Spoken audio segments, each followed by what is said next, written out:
Morning everybody. जैसा कि सभी को पता है कि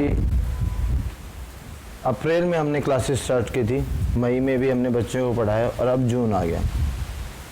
जून में छुट्टियां हो जाती हैं, ठीक है। और अगर हम बच्चों को सिलेबस रिवाइज नहीं करवाते, स्पेसिफिक छोटे बच्चों को 1st to 5th तक, तो सिर्फ क्या होता है, वो एक भागम भाग होती है कि ये करवा दिया वो करवा दिया और बच्चे फिर वहाँ तक उसको पूरी तरह से सीख नहीं पाते। तो अभी हमने 2 महीने हमने पढ़ाया, अप्रैल में भी और मई में भी, और अब हम क्या करेंगे, उसको रिवाइज करवाएंगे दोबारा से। और रिवाइज करवाने का मतलब क्या है, या जो ऑनलाइन पढ़ाने का मतलब क्या है कि सिर्फ स्कूल की तरफ से थोड़ा सा आपको गाइडलाइन दी जाती है और पेरेंट्स का इसमें अहम रोल है। तो इसमें इस वीडियो में हम फर्स्ट क्लास में जो बच्चे हैं उनको रिवाइज करवाएंगे, उनको जो अप्रैल और मई में मैथ्स में क्या क्या सीखा वो। तो मेरा सभी पेरेंट्स से अनुरोध है इस वीडियो के माध्यम से कि अभी आप आगे काम नहीं मिलेगा आपको बच्चे को। अभी हम जो पहले जो टॉपिक्स थे एक बार दोबारा से वही टॉपिक डे वाइज हम उनको रिवाइज करेंगे। और हम कहाँ से शुरू करेंगे, काउंटिंग से शुरू करेंगे, ठीक है। तो मैथ्स में आज हम पहला शुरू करेंगे काउंटिंग। राइट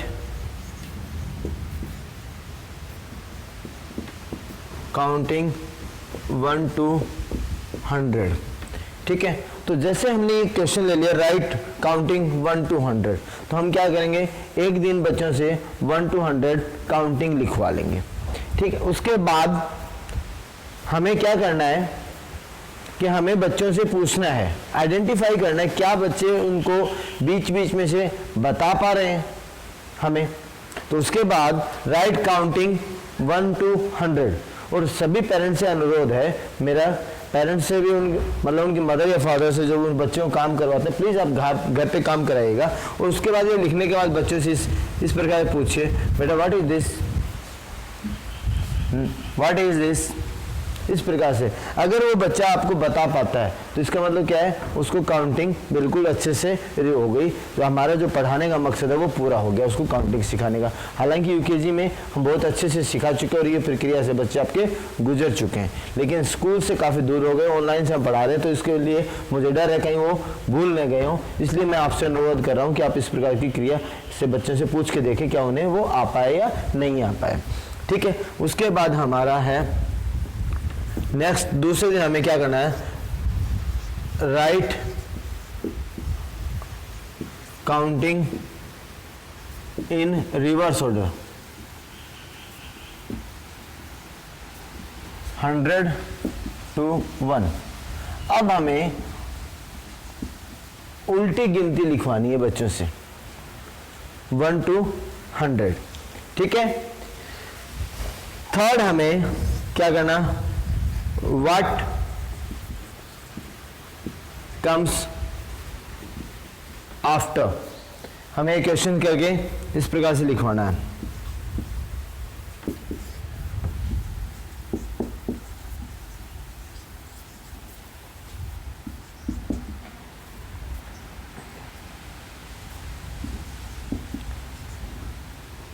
इस प्रकार से।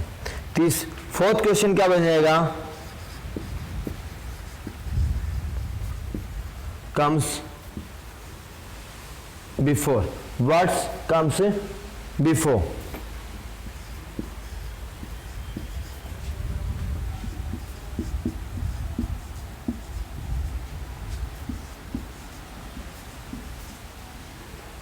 ठीक है। 5वां क्वेश्चन बनेगा हमारा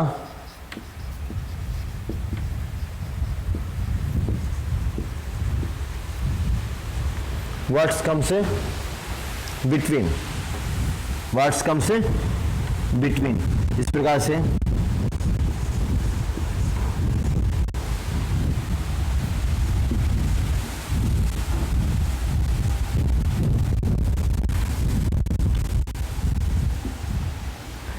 ठीक है, ये हो गए। और एक और आपको बताता हूँ, आपको ये प्रैक्टिस करवानी है, साथ में मेरे टीचर्स के द्वारा डेली आपको इस प्रकार से एक काम का जो वर्कशीट पेपर है वो मिलेगा बच्चों को करने के लिए। लेकिन अहम रोल आपको पेपर में बच्चे सिर्फ करेंगे, और अगर आप खुद ये प्रैक्टिस साथ में करवाते हो तो हमें आइडिया भी हो जाएगा और आपको भी आइडिया हो जाएगा कि कितना है। और आप प्लीज़ अगर हो सके तो मुझे बता दें कि सर हमारे बच्चों को ये चीज़ें आ चुकी हैं, ताकि मैं आगे इनको नेक्स्ट जो टॉपिक्स है वो शुरू करवा सकूं। मेरे को आइडिया हो जाए कि भाई हमें इतने बच्चों को ये चीज़ें आ चुकी हैं। 5 क्वेश्चन हो गए। उसके बाद आएगा हमारा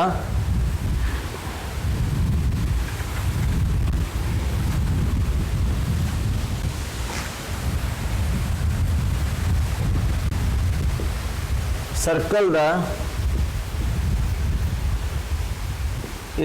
स्मॉलेस्ट नंबर। किस प्रकार के आपको नंबर मिले होंगे?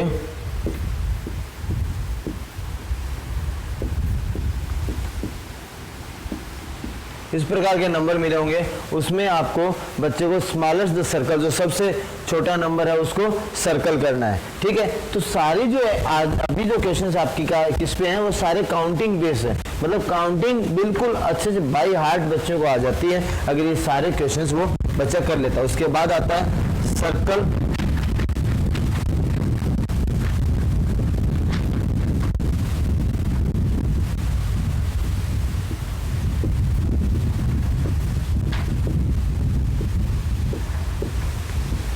Circle the greatest number. ठीक है, तो इसमें आपको ठीक उसी प्रकार से बच्चे से आप प्रैक्टिस करवा के देखिएगा। इसमें आपको जो ग्रेटेस्ट नंबर है उस पे सर्कल करना है। उसके बाद आते हैं आपके राइट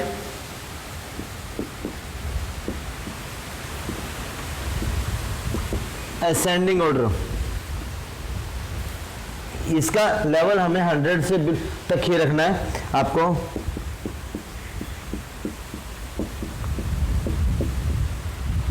असेंडिंग ऑर्डर ये प्रैक्टिस करवानी है आपको, छोटे से बड़ा, जो सबसे पहले छोटा वो, फिर ये इस प्रकार से।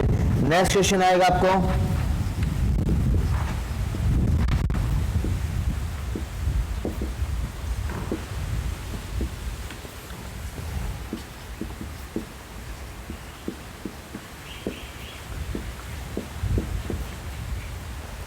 ये आपका डिसेंडिंग ऑर्डर हो जाएगा।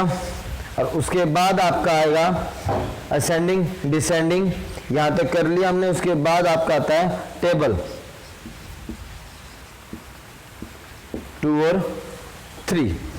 ये हमारे मैथ का सिलेबस है जो अभी हमने इन 2 मंथ्स में बच्चों को करवाया है, और अभी आपको ये सारी चीज़ें इस मंथ में जून में हम इनको रिवाइज करवाएंगे आपको आपकी मदद से। और मैं ये चाहता हूँ कि जैसे ये रिवाइज हो जाता है तो मुझे पेरेंट्स अपना रिएक्शन या ये एक तरह से ये फ़ोन करके किसी प्रकार से मुझे ये बताइए कि सर हमारे बच्चों को ये आ चुका है, ताकि मैं सेटिस्फाई हो सकूँ कि भाई हाँ हमारे इतने बच्चों को, फर्स्ट क्लास के बच्चों को ये चीज़ें आ चुकी हैं और उसके आगे मैं आगे के जो टॉपिक है वो कंटिन्यू करवा सकूं। तो सभी पेरेंट्स से रिक्वेस्ट है मेरी कि मेरे टीचर्स तो आपको इस प्रकार के डे बाय डे आपको क्वेश्चन बना के देंगे, फिर आपको सभी क्वेश्चन सभी के एक साथ फॉर्मेट में आएगा।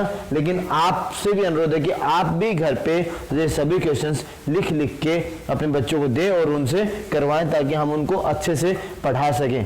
क्या हो गया, स्कूल नहीं आ सकते तो क्या हुआ, आप और हम क्या अपने बच्चों को पढ़ा भी नहीं सकते? इतना हमें पढ़ाना होगा, घर से रह के पढ़ाएं चाहे स्कूल रह के पढ़ाएं, हमें पढ़ाना होगा और उसमें आपको और मुझे भागीदार बनना होगा। मैं अपना काम कर रहा हूं, मेरे टीचर्स इस प्रकार से आपको वर्कशीट बना के देंगे, बस मैं पहुंच नहीं सकता आपको देखने तक या आप बच्चों ने क्या काम किया, वो मुझे आपके द्वारा अगर आप मुझे इन्फॉर्म कर सकें कि सर ये आ गया, तो आपका मैं अति आभारी रहूंगा। सभी पेरेंट्स से रिक्वेस्ट है कि ये जैसे टॉपिक्स रिवाइज हो जाते हैं, मुझे जैसा भी आप उचित समझें, चाहे फ़ोन करके चाहे मेरे व्हाट्सएप पे आप मुझे अपने बच्चे का नाम लिख के ये बता दें कि सर मेरे फर्स्ट क्लास का बच्चा है और इसमें ये मैथ्स के सारे टॉपिक मेरे बच्चे को आते हैं, तो उससे मैं एक निष्कर्ष पे पहुंच जाऊं कि फर्स्ट क्लास के 20 बच्चों को या 30 बच्चों को ये टॉपिक आ गया। धन्यवाद।